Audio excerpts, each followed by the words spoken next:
Welcome to Steve Savant's Money, the name of the game. Hi everyone, I'm your host, Steve Savant, syndicated financial columnist and money gamer extraordinaire. Today we're talking about rescuing retirement plan participants with retirement expert Steve Pilger. Well, welcome to our show, Steve. Thank you, Steve. I got to tell you, I thought that when I did my pension back in the day in the 70s, I came out of college and I said, hey, this is my pension, this is my retirement. Now we're talking about, I'm right on the precipice of retiring in the next 5 years or whatever, and now they're talking about I have to get rescued. What's with that? It's not anything that we thought back, as you say, when we came in and said, okay, at the end of the rainbow, there's the gold watch and this guaranteed income for the rest of my retirement life. In most cases, that's still in play. But as we've seen over the last several years, the 2008 meltdown notwithstanding, is we're seeing more talk, more media type of feedback on changes that are happening in pension plans. So participants may be concerned, they are concerned, and in the work that I do, participants are concerned about, okay, I thought I was going to have this retirement plan in place when I retire from my company, and there might be some changes coming on board, and it creates a lot of angst. I was looking at the breakdown in municipalities, whether it's a smaller city like Stockton, California, or the big one that's been in the news, of course, in the last year is Detroit.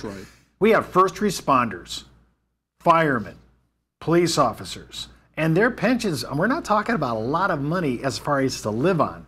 And all of a sudden, they're being told they may have to take a reduction in a planned benefit that we thought we were going to be there on a defined benefit plan. That's just a municipality. Now we're even, because of 2008, which you just alluded to, some of our pensions are still, even though we've had actually a fantastic run in the market the last 5 years. Agreed. Some of these are just getting back to par. Correct. So I'm kind of disturbed that maybe what I thought was I had my planned benefit and it was going to be in my mailbox. Now we're starting to say, hey, there could be a question about that. There are some questions, and will continue to be questions, because again, markets do what markets do. But you're exactly right. In the last couple of years, there have been some rebounds, and the mismatch between the promises, the benefits that participants have been guaranteed through their plans are now much closer to the actual assets that back up those guarantees.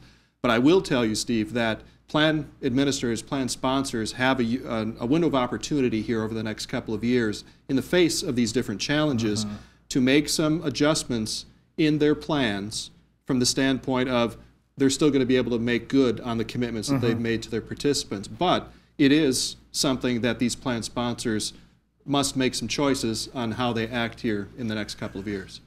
As a regular consumer, as a regular plan participant, I always heard in the old days I could put money in my bank, I'd have FDIC. I thought when I put money in my pension, I had the PBGC. Correct. The Pension Benefit Guarantee Company, Corporation. Okay, but now even I've heard in the news, just as a regular consumer, I've seen the news that they're somewhat underfunded. Yeah, and again, my point here is not to be a Debbie Downer, but the fact is the Pension Benefit Guarantee Corporation, who underwrites and guarantees that those benefits are going to be there regardless of what that plan does, is severely underfunded itself, to the tune of, at the end of last year, $36 billion, the deficit that the PPGC was running. Now, case in point to that, as part of Congress's 2-year budget agreement that went into place at the end of 2013, included significant premium increases that each plan, each of the 26,000 pension plans that are currently in the United States, they each pay premiums to the PPGC each year for that insurance.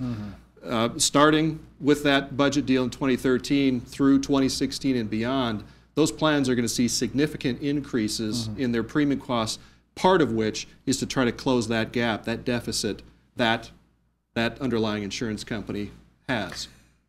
So if I want to look at it, should I start looking at an alternative? And if I have an alternative, maybe my company may be shifting. I'm sure they're aware of this. They are. So they're going to start shifting to maybe defined contribution plans. Yes. Like 401k or maybe traditional IRA, or maybe even, if I really don't think I need the deduction, I may not even participate at all, do a Roth IRA. Do you see more and more people kind of taking this into their own hands, because this is kind of scary? It is scary, and you are being given, you being the participant in that plan, in many cases are starting to see some options given to you that maybe you didn't otherwise have in prior years. Because again, this degree of certainty, the company's participating, they're contributing on your behalf for that retirement check at your retirement. But we're now seeing some options come up where, again, the participant now has a decision to make. In the case of, as you say, maybe that company plan has stopped contributing to it and they've kind of frozen it in time. The term is a frozen plan. Well, maybe now they've shifted gears away from that defined benefit plan to a defined contribution plan, where now the employee and the employer are feeding into that system on a move forward basis. Well, you still have that frozen plan, and there's still some benefits for you as that participant of that plan built into that. Well, what's that plan sponsor going to do with it? As an example, they might offer lump sum distribution or cash outs, where maybe instead of waiting for your asset, your income to come at the time of your retirement, maybe that plan has determined, well, would you take a lump sum cash out, and basically they would cut you a check for that amount of money. It's on a discounted basis. You know, it wouldn't be dollar for dollar what your future benefit would be, but that affords you an opportunity of saying, okay, what am I going to do with this chunk of money that I have now? Well, if you have a trusted financial advisor, he or she may say, well, let's take that and let's put that into your own individual qualified plan and allow this thing to accumulate until such time as you need it in retirement. So there are, again, not trying to be everything's negative and everything's down. There are opportunities that kind of open themselves up as these situations and these unique situations with plans come up. When we come back from the break, we're going to continue some of the options about maybe rescuing your retirement plan by starting another one. We'll be right back right after the break. Take a close look at your hard-earned dollar. How do you think your money's doing? Are you keeping an eye on it? Is it protected from taxes, inflation, and market risk? Over time, those Washingtons could become Franklins. With tax-advantaged indexed universal life from one of the largest distributors of indexed universal life, Ash Brokerage.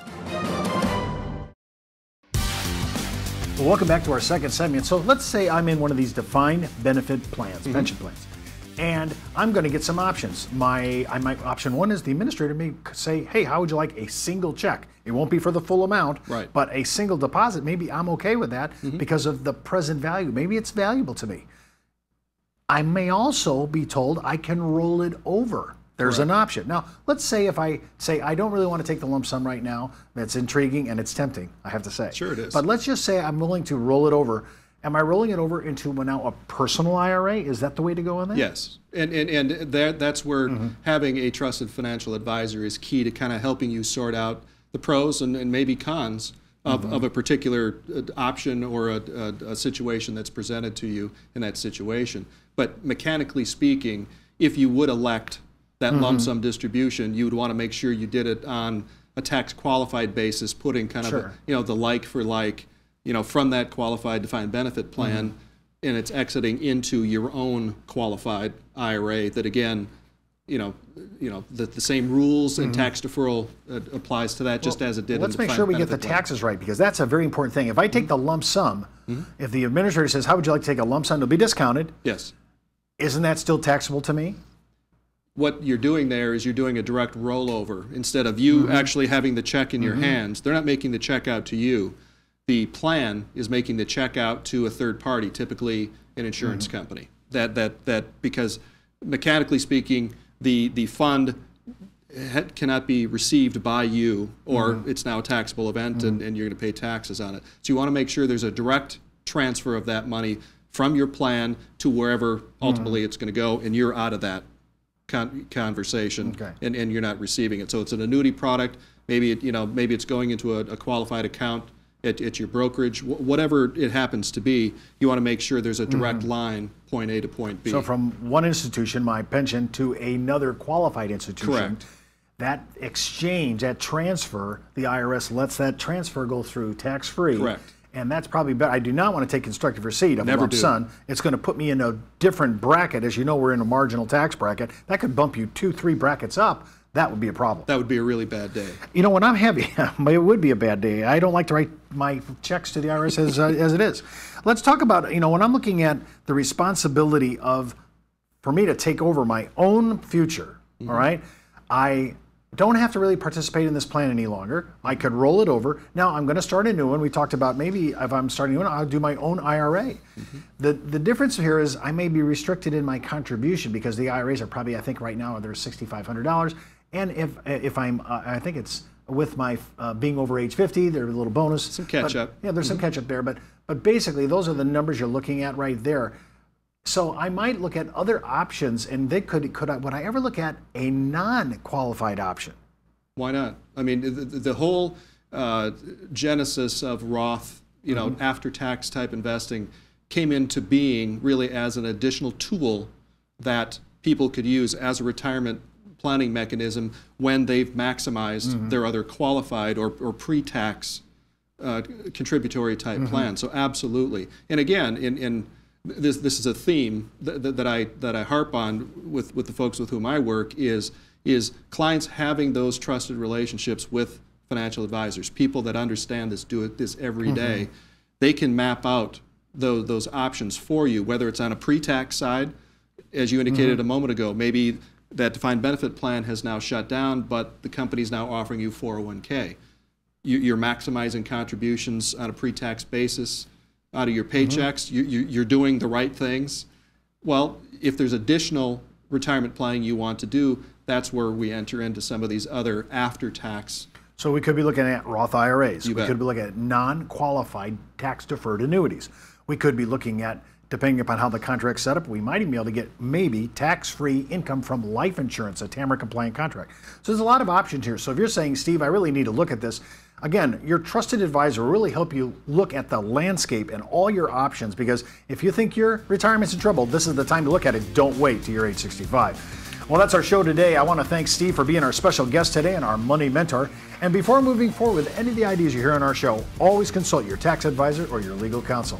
And remember, as the good Reverend John Wesley once said, make all you can, save all you can, give all you can. I'm Steve Savant.